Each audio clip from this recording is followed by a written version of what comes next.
What's up, guys? Today is August 4, 2024. I took step two on July 20, 2024, and I got my score back a few days ago on a Wednesday on July 31. And so the plan for this video is to reveal my score, reflect on my score, and then do a whole recap on my step two experience, kind of my study strategies, um, what I did, what I wish I did, what I'm glad I did. Um, Reflect a little bit on test day, even though I did a separate video on test day already. Um, and then kind of talk about that, and then maybe talk a little bit more about what's next for me. And so this should be a comprehensive video on my step two experience. And you might notice that the background in this video is a bit different than other videos. That's because I'm starting an away rotation tomorrow, and so the place I went to has got me housed in a apartment. And so before I start this grueling, 4 week internal medicine inpatient rotation, figured I might as well make this video because I won't make it later. Because starting tomorrow, my motivation will start tanking. So anyways, without further ado, let's get started on this reflection here. Now, before I show my score, I just want to talk a little bit about where I was at, you know, before taking the test and kind of what I expected. And so these are all of the practice tests I've taken for step two. You can see the first one was pretty bad. And then the last one, July 6, 2024, was a 209. That's UWSA 2, Your World Self-Assessment 2. And I got a 68% on the free 120, but we don't really know what those percentages mean, right? And then actually the day before, and I talked about this in my last video too, the day before the exam, I did an untutored UWorld block of new questions, and I got a 47% on that. Now sample size of 40 questions, right? But still, I mean, you can imagine how I felt, 209 on the previous exam, uh, on the previous practice test, 47% on UWorld, 52% overall average on UWorld with like 82% correct. So, coming out of that exam, I uh I really I was just hoping that I passed, hoping and praying that I passed. I told myself if I pass, I'm gonna be happy, because that whole experience kind of sucked and I don't want to, go through that again. So that was kind of my mindset going into the exam. And then I took the exam and I'll talk a little bit later about how I felt about the exam. But I took the exam, I came out, and then I waited 2 weeks for my score. And so after my second dedicated period for step two, when that ended, when I took the exam, I started a 2 week endocrinology block, which ended on Friday. And so Wednesday, I was in clinic, endocrinology clinic, and my phone buzzed. So I was actually listening to the doctor. Um, the doctor I was working with on Wednesday was pretty cool. He didn't like want me to write notes or anything. He just wanted me to shadow, which is fine. I don't like writing notes, but anyways, so my phone buzzes. I look at my phone. It says your score report is ready, and I see my score while I'm in the clinic room, and I'll show you guys what I saw. 235, 235. So, my initial thought was, thank God, Alhamdulillah, thank God that not only did I pass the exam, I passed it by a good, chunk of points. So that was my initial reaction. And then reflecting on it a little bit more and looking at the score here, to be honest with you guys, I also felt some disappointment too. Because you can see 235 is like, I actually looked it up, it's like 18th percentile. And I was studying for step two since March of this year up until July 20. And if you count clinical rotations, basically a year and a half, more than a year and a half of studying for step two. So there was definitely some disappointment too, some disappointment, some imposter syndrome. Like, you've been studying so long, you're a USMD, like, why couldn't you do better? That's what I was telling myself. But I've been reflecting on it a little bit longer, and to be honest with you guys, I mean, this is good. I mean, this I it, it's good enough to get me to some internal medicine residency, right? And yeah, so I'll take this score. I'll take this score, and we'll go from there. So let's kind of see the breakdown of the score here. So your relative strengths and weaknesses. So here it kind of shows like how I did um, for every like area. So like this is physician tasks. So I did the same, and then lower, same, higher, like in terms of percentile, how I did compared to other test takers. So I basically did like mediocre on every subject and system. What's surprising though is I did lower on psychiatry. I got a what is it? What did I get? Well, it doesn't say how I did, but I got a lower on psychiatry, which is surprising, shocking stuff because uh, like psychiatry was by far my best subject during all of dedicated. Like I was getting 70% regularly on psych.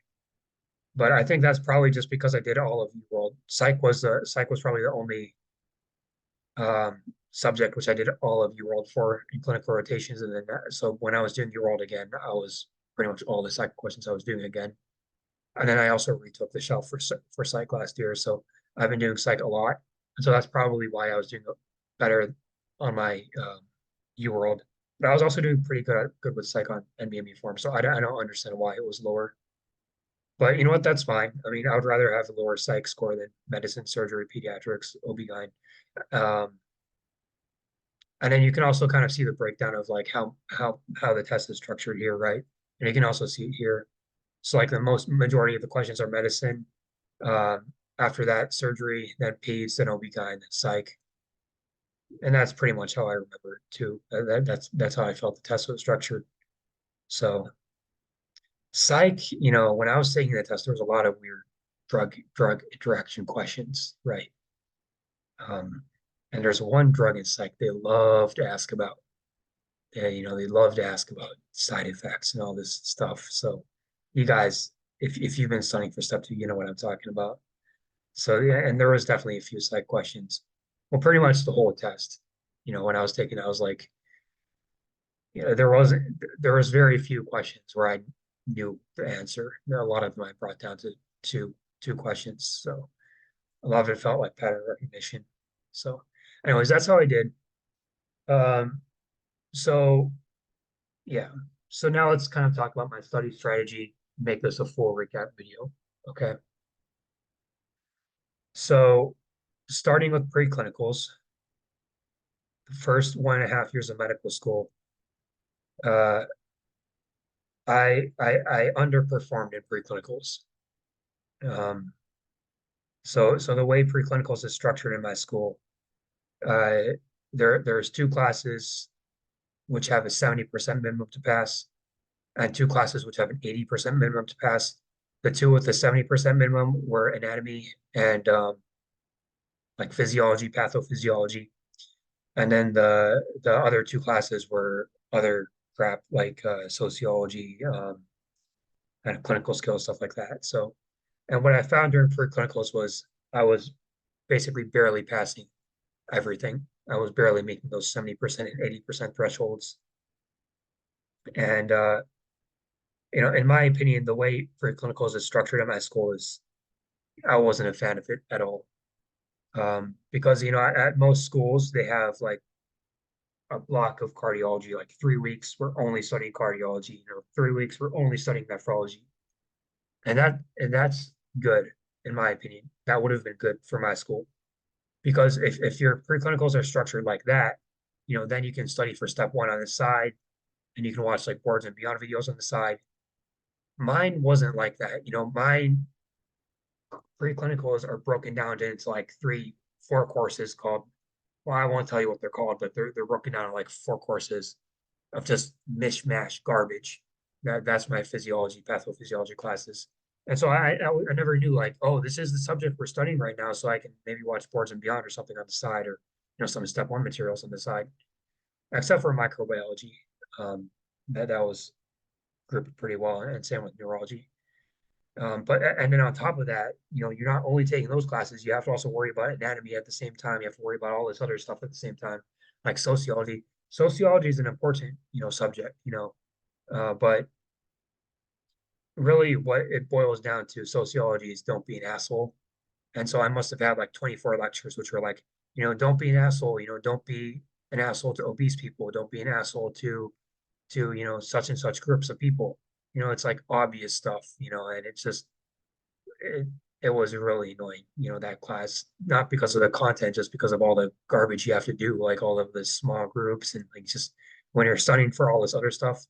So, anyways, I just felt overwhelmed, like all of pre-clinicals, barely passed anything. So, like going into clinicals, I had a poor foundation for clinicals, and then I had a poor foundation for step one. Like that's how I felt. And then really the way it was like, yeah, I had an exam almost every week, and then for one class, I had an exam every other week. So I would take the exam and I would just forget everything, right? That's how pre-clinicals was for me. And then most schools after pre-clinicals, they take step one. My school is different though. It's weird. You do pre-clinicals, then you do a whole year of clinical rotations, then you take step one. So I started a year of clinical rotations after pre-clinicals, and I also underperformed in clinical rotations. So the clinical rotations that I took were in order. They were emergency medicine, ophthalmology, neurology, psychiatry, um, psychiatry, internal medicine, surgery, OB-GYN, family medicine, and peds. And all of those shelves had like a 60% minimum pass, and that's what I reached. And the way I studied during clinicals, clinical rotations was basically UWorld and Anki. So I would do UWorld and I would make Anki cards for every question I got wrong. And I got through like 75% of UWorld at the end of my clinical year. And my clinical year was from January 2023 through December 2023. And I actually failed one of the exams, one of the shelf exams, the psychiatry shelf exam. That was one of my earliest shelf exams, and the reason I failed that was because I didn't know that UWorld was important yet, and so I only did Anki to study for that exam, which was stupid. So I failed that exam. I failed that exam by 1 point. So then so that's why I was saying like psych was like I felt like one of my best subjects because I took 2 weeks off during clinicals to restudy for the psych exam, and I did all of the um, MBME, all of the UWorld questions for that. And then so I did UWorld during clinicals, and then I also did all of the what's called the CMS forms during clinicals. So that NBME on their website, they have 4 practice tests for each subject with like 50 questions. I did those too, and I think that's really what saved my scores in clinicals, like what ended up helping me pass the exams. Because I would do like one CMS form a week, and then during my last week of studying for every rotation, I would redo all of the CMS forms because I saved them in like a PowerPoint file and memorize all of my incorrects. So I think that's really what bumped me above like 60% for the shelves. Um, and then I also watched Dr. High Yield during clinicals, and I took pretty detailed notes on Dr. High Yield during clinicals. And Dr. High Yield is this YouTube channel where he just like spits out um, facts that you high yield facts. So I watched all his videos, took notes on all his videos. So yeah, that was clinicals. So then after clinicals, um, most people take step two after clinicals, right? So all that information is fresh in their head. Not me, not my school, no. We took step one after clinicals. So all of that preclinical garbage, which I had already forgotten, I had to remember it again. Um, So step one was, I'll make a separate video on step one later, inshallah, God willing. But step one was quite the experience itself. And I ended up taking 10 weeks to study for it, 10 weeks of dedicated off time to study for it. I already had 8 weeks off automatically given by the school, and I had taken an additional 2 weeks off. Um, one of those weeks was vacation. I had 1 week of vacation during winter. And so anyways, but during that 10-week step one study period, I wasn't studying for step two. So everything I had learned in clinicals, I was forgetting because I was focusing on doing UWorld for step one and sketchy and all that step one stuff. I wasn't focused on step two. So after 10 weeks of studying for step one, passing step one, then I had 4 weeks of rotations. I had a nephrology 2 week rotation. That wasn't a bad rotation. I did a bunch of year old questions for like the renal and urinary systems during that, which was helpful. And then I had 2 weeks of urology.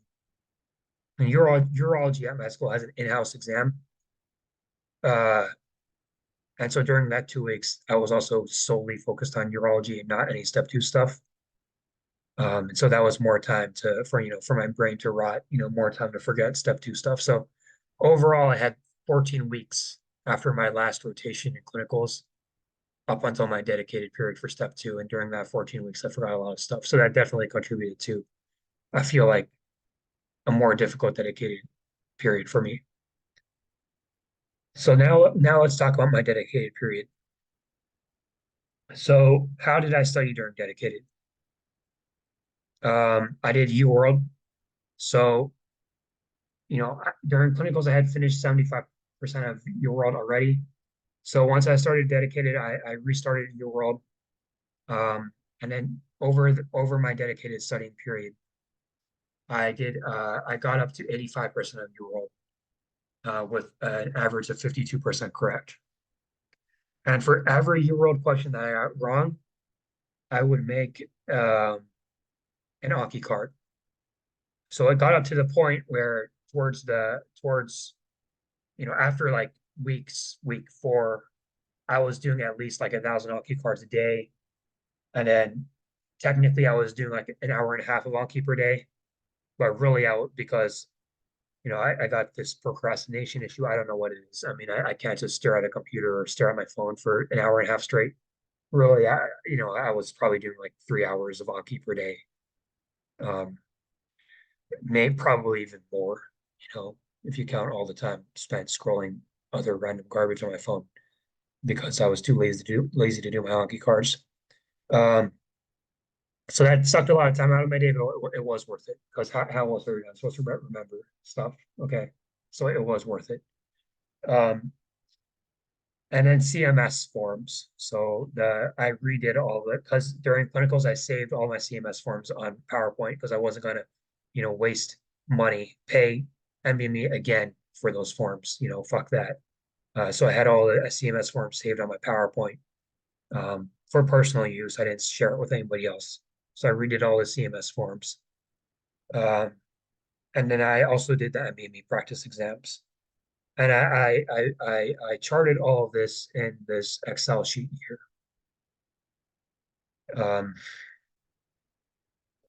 And what I did for each practice exam, Free 120, UWSA 2, MBME 10, MBME 11, I made a one-liner for every single question that I got it wrong. And then I mean for every single question I made a one or two liner. And I marked color coded every single question I got wrong. If I got the question wrong on my second pass, I marked it again. If I got the question wrong on my third pass, I marked it again. So like that. So like you can see here, MBME 11. This is the first practice test I took on, when did I take this? March 23, 2024. I got a 176 and 46.5% of raw score. So, and 176, right? So you need a 214 to pass step two, as you know. So that was quite the wake up call for me. I felt like, so that was a Mimi 10. MEME 11, yeah. So like MEME 11, you can see I did the same thing. This is like my second pass through. When I got 83.5, this was like right before I took the exam. I did a second pass through. MEME 12, 13, 14, and then even my CMS forms. I did all the CMS forms. For psych, I only did two CMS forms. So you can do see MEME 5, MEME 6. See what I got, 72%, right? Which is amazing for comparatively to the other subjects, like 69.5% on peds, 72% on FM, 67.5% on OB-GYN. And keep in mind, this was my second time going through the CMS form because I had done them in clinicals already.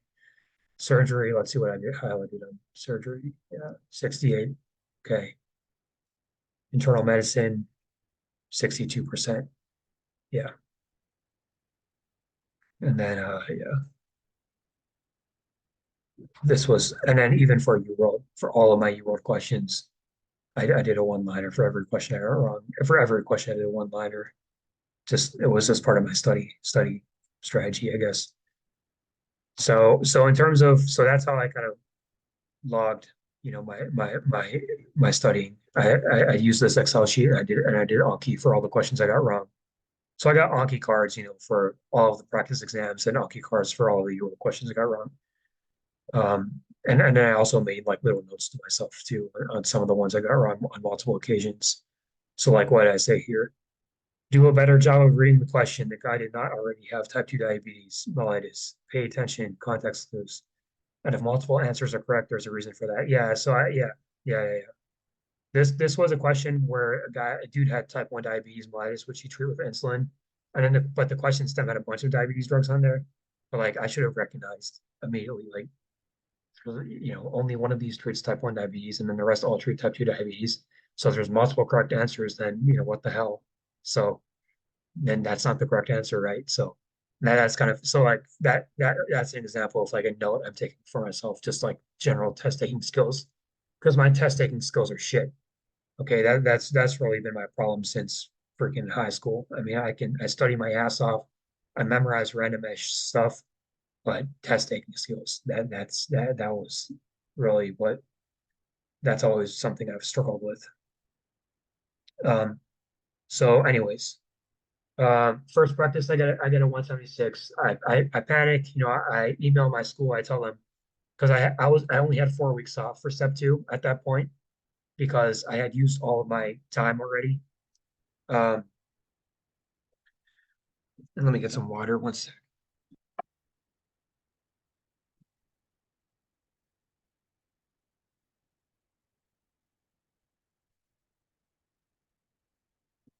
I had already used like all of my time because like I don't know, like the school gives you a set amount of like off weeks or whatever. So, but I emailed my school. I said I need 2 more weeks. So I canceled my rotation after the 4 weeks. So I had 6 weeks of dedicated, and you can see these are those 6 weeks. So in those 6 weeks, I managed to crawl myself up to 209, but 209 was not good enough. Obviously, because 214 is a pass. So I was like, shit. So after that, I decided not to take the exam. And then my school has a break, like mandatory break vacation on 4th of July, the week of 4th of July for all students. So I got that week off and I got two more weeks off, which I have to make up for later. I have to make up for 4 weeks, 4 extra weeks of off time later because I took about too much step two dedicated and too much step one dedicated time. But yeah, so after this, on April 25, after this, I did two rotations, two 4 week rotations. I did an IM sub-I rotation and internal no, and an intensive care rotation. And during those rotations, I did maybe 20 to 40-year-old questions per day, depending on how tired I was, depending on how grueling of a day I had. On the ICU rotation, I had more free time because they ignored me. Right. I didn't do as much. But the sub-I rotation, man, that one was I did not have a lot of free time on that rotation. I was lucky to get 40 questions a day, usually only 20. So so then after the ICU rotation, that's when I started my second dedicated period, 3 weeks long. And then you see 209, 68%, free 120, and then 235. Psychiatry was a discipline to focus on. All right. So dedicated period, I told you guys basically um, everything I did. I did UWorld, I did CMS forms, I did MEME practice exams, and then I did another thing, videos.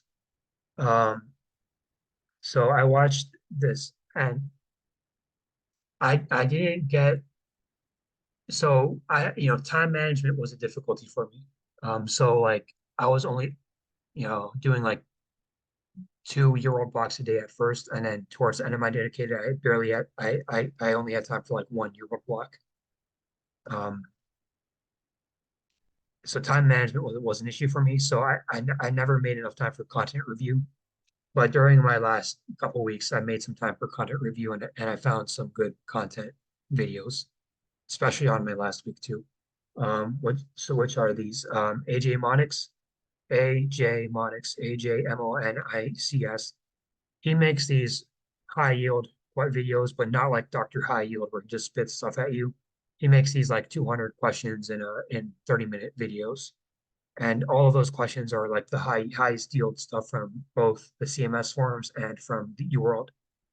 And I know because like when I was watching those videos, I was looking stuff up in my Anki deck, and I had already made Anki cars for the questions he was asking in his videos because they're straight out of UWorld and CMS.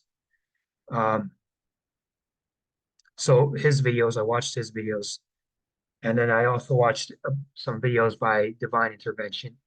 Divine Intervention, you guys probably know him. He's a podcast guy slash YouTuber. Makes step two content, step one content, so on and so forth. He's always like, okay, welcome. My name is Divine, blah, blah, blah, that guy. So I watched two series from him, two high yield series from him, which I recommend you guys watch too. First of all, his shelf review series, he has 8 videos. 3 of them are medicine, and then he has a video on OB-GYN, a video on surgery, so on and so forth. Those videos, I didn't get through all of those videos, but I got through most of them. And then his shelf review, his shelf review. Wait, I just talked about it. His free 120 review, and that's not a video, that's a podcast. So I listened to his free 120 podcast, 8 hours of content where he goes over every question from the free 120. And the exam was a lot like the free 120, so that's time well spent listening to that. So so that's my study strategy, how I study. If you guys have any questions, just write them in the comments. And then exam day. I made a video already on how I felt during exam day, so I won't belabor that point. But basically, I won't talk about how I felt on that during exam day because you guys can watch the last video. But in terms of how I felt the exam was structured, um, I noticed that there was a lot more HPI questions, like questions in the style of bullet points instead of paragraphs, than I expected. And there was a lot of ethics questions. And, there's nothing you can do to prepare for those ethics questions. Yeah, there was just a lot of ethics questions. It is what it is. Um, Biostats was something I was worried about because people on Reddit were like, oh, there's so much biostat. Yeah, I mean, you know how Reddit posts are. There's a bunch of like people freaking out 24/7. But that had me a bit freaked out too because I thought I would have to do a bunch of math on odds and ratios and relative risk and all that shit from step one. But there was no math. There was no math when I took the exam. No calculations. I mean, no calculations. So there was 2 like drug ad, 2 or 3, drug ad questions. Um, and that's when you have like this long drug ad, like I'm sure you guys have probably seen them. There's one of them on the free 120, if you want to know what I'm talking about. And yeah, so you have a long drug ad on one side of the screen, and then you have 3 questions on that drug.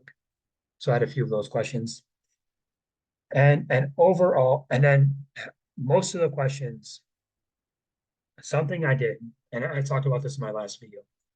The week before the exam, I redid all the MDME forms because I had them saved on a PowerPoint, and I made notes on all my incorrects. And I'm very glad I did that, um, because the exam, it was most like the free 120 in terms of style, maybe not content. And in the content, most of the content was on one of the previous MDME forms, MDME 10 through 14. Um, but something I mentioned in the last video and I'll mention here again is like, the content, like the subject was the same as the previous MDME forms. The things being tested were not the same. So big regret for me would have been like, it is that when I was reviewing the MDMEs, I rushed a little bit because I was worried that I was taking too much time. It took me like 2 days to review every MD, and like 3 days even to review all that each MDME form. And I wish I had taken 4 days. Okay. Because and I wish I had made more Anki cards even on MDME practice exams. And by the way, all the Anki cards I made, I can share those with you guys if you want. But because like the way the questions were asked is they would ask about a subject, but whereas I had memorized how like what the signs were to diagnose such and such disease, the question was like, what's the next step? Or it would be like, what's the treatment or something like that. And so I was oftentimes like, I don't actually know that, right? So there was that. But the content was mostly the same as the MDME and CMS forms. And so that's also one of my regrets is I did too much UWorld on my last week. I should have done more. I should have focused on the CMS forms. Like I should have done a third pass on the CMS forms instead of continuing UWorld. Um, and then there was some step one content. There was some like microbiology stuff on there from step one. Like there was a histology slot on there, some an anatomy question on there from step one. Um, but my advice is do not go back and study for step one. Don't go back and study microbiology. It was like a handful of questions out of 300 something. Okay. And then honestly, those might have even been experimental questions, but there was some step one crap on there, which I wasn't happy about. So, so, so I've talked about my score. I've talked about my study strategies. I've talked about um, exam day. What are my regrets? What do I wish I had done differently during my study period? Okay, I have a few things noted here, actually. The first thing, procrastination.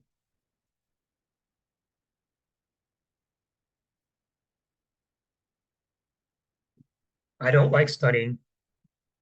In fact, I'll tell you guys a quick story. When I was on clinical rotations, internal medicine, it was a Monday on internal medicine words, and one of the residents was like, "What did you do last weekend?" And there I was, bags under my eyes because I had not used my time efficiently that weekend. And I told him like, yeah, I watched some episodes from the show Sopranos. Uh, I, watched some random YouTube videos, so on and so forth. That's what I told the resident. And the resident was like, cool, yeah, Sopranos is one of my favorite shows. But I was kind of angry at myself for not studying. And of course, the other insufferable guy I was rotating with was like, "Oh, I did like so much UWorld. I had so much fun this weekend." All this other bullshit. Um, and then later, this guy, and he's a good dude. He's a good dude. It's just you know how it is. It's like you feel I don't know. He's a good dude. But so but anyways, he was like, "Why didn't you study this weekend? You don't like studying?" I was like, "Dude, are you fucking kidding me? Are you telling me you actually enjoy studying?" I mean, it's so. Anyways, my point is from that story, um, is that I don't like studying. I've never liked studying. I don't understand people who like studying. I fucking hate studying. Okay, all this shit I'm so burnt out from. Okay, and you guys might be wondering like, why the hell did you go to medical school? I don't know. I yeah, I'll make a separate video on why I went to medical school later. Um, but anyways, so tangent back from the tangent. Procrastination was an issue during this dedicated period because UWorld is boring as shit. Okay, and especially on especially on tutored mode, I would get a question right on UWorld and then not consciously, just like subconsciously, I'd be like, you know, and then like go Google some shit on the internet because I was just done with that shit. Or I would get a question wrong and I would just be like, fuck, this sucks. And then look up random shit on the internet instead of studying.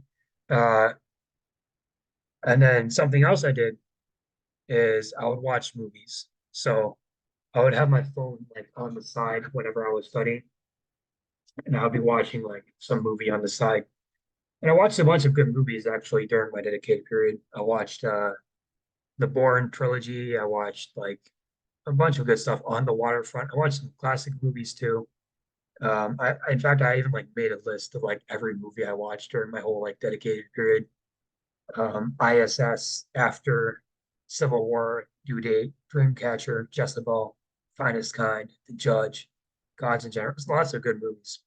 But the thing is that that wasn't a good use of my time at all. Because so what I was doing is I was doing UWorld on this screen on the laptop. I was doing UWorld and the Excel sheet and making Anki cards, but then on the side I was, watching a movie.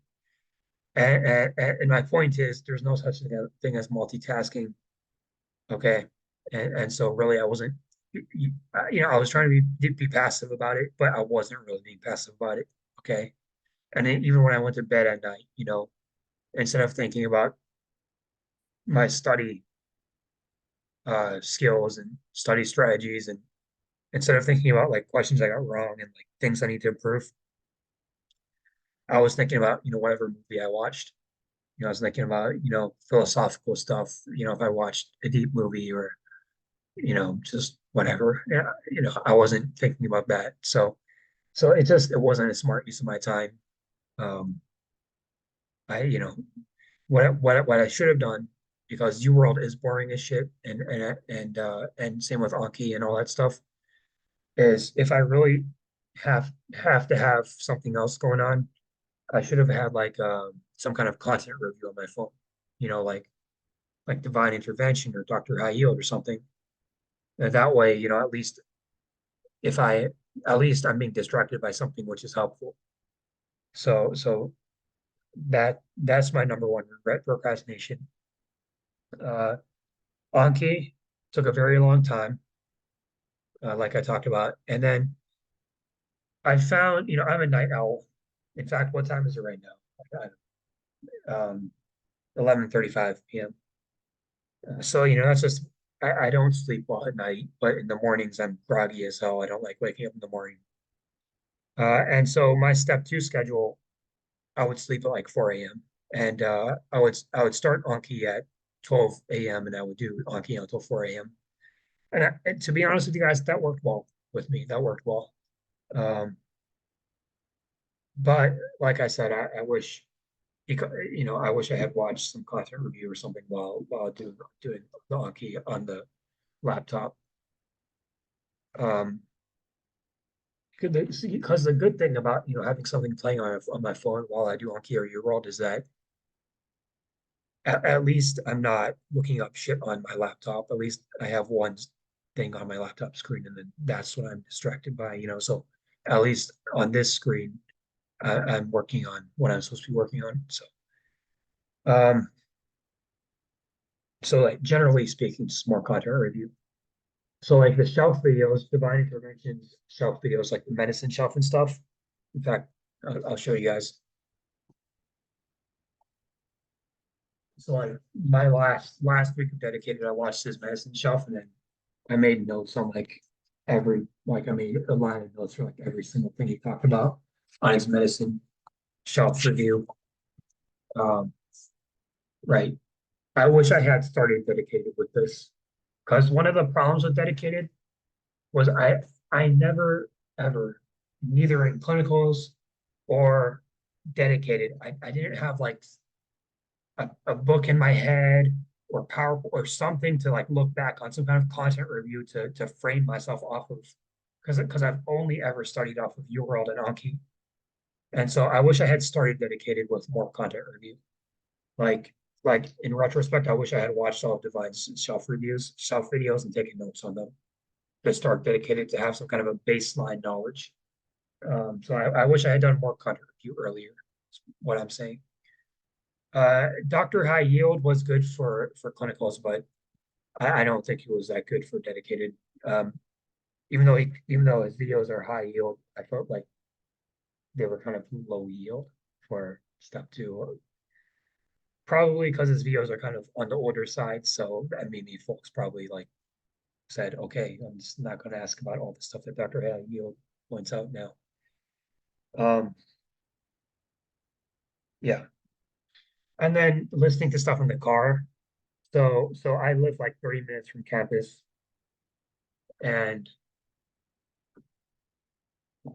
um, on my drives, sometimes, usually, sometimes I would just listen to music to be honest, because I was like, I'm not in the mood for this shit. I don't want to listen to Divine. I don't want to listen to Hello, welcome. My name is Divine. I don't want to listen to that shit.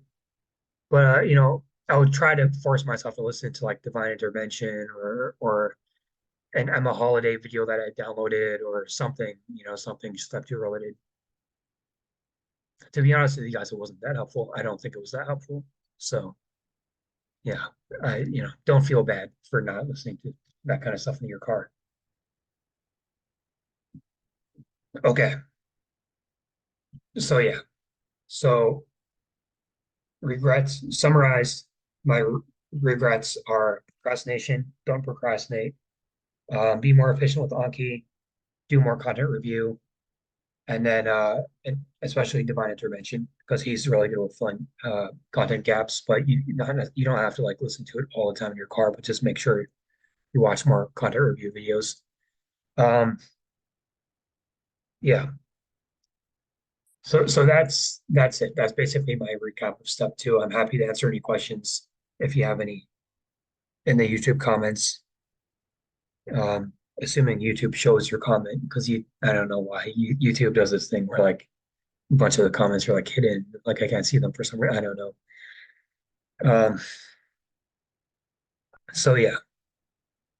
So what's next? Um, I'm applying internal medicine. Got my sub-I tomorrow. Sub-I starts. I'm not. No, I did my sub-I already, but I got this 4 week ward away rotation starting tomorrow, and then I got to do my application. So I still have to write my personal statement. And to be honest with you guys, with my personal statement, that's something that's daunting because it's already August. I got to write that, and I don't know what to write. I really don't know. I really don't know. Like, it's not true, but I feel like, I never fell in love with anything in medicine. I never went to like did any clinical rotation and thought, I love this. I want to do this for the rest of my life. And that includes internal medicine, even internal medicine. Going to the hospital, fucking do right, looking at the EMR on your computer, all that shit, all of the rounds, all of the ass kissing you have to do to get good evals, which I did not do because I refused to be that person. Just this that whole like academic culture, I wasn't a fan. But what I did find was I like the the broadness of internal medicine. So I guess I'll read about that. And I'll make a separate video about my personal statement later. Um, so that's kind of what's been on my mind lately. I got to write my personal statement. Yeah, I like the width, like the broadness. I like the opportunities in internal medicine. Yeah, all that stuff. So I gotta do that. Um, and maybe I'll make videos. So this channel, it's called Step Two and Beyond. Now we're at the Beyond, you know. So I don't really know what to make videos on anymore. But maybe I'll make videos on rotations, maybe I'll make videos on applying. Uh, so there's that. And